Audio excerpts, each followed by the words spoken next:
يلا بقى. لو خلفنا بنت يا ريت تطلع شبهك. هتربيها ازاي؟ اربيك انت الاول وهي هتتعلم.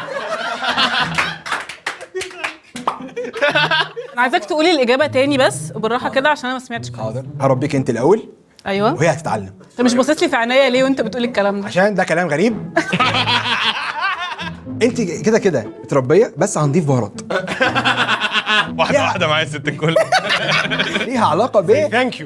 البيت الجديد. انا مثلا برمي الشراب، الحاجات العشوائيه بتاعتي دي. بترمي الشراب؟ برمي الشراب في التربيه الغبيه بتاعتي بقى. انا عايز اربيكي دلوقتي ان الشرابات تتغسل، تقولي لي يلا لا من هنا مش هغسل شرابات، اقول لك نايس، هاخدها واروح بيها. التربيه هنا عكسيه. هي معادله، اصل خلي بالك معادله. وايه القصه دي؟ ساعات حطي نفسك مكاني، فاهم قصدي؟ يعني تعالي قولي حاجه زي كده ووريني هتعملي فيها ايه. اقفي معايا عشان الوضع مؤسف، الوضع مؤسف.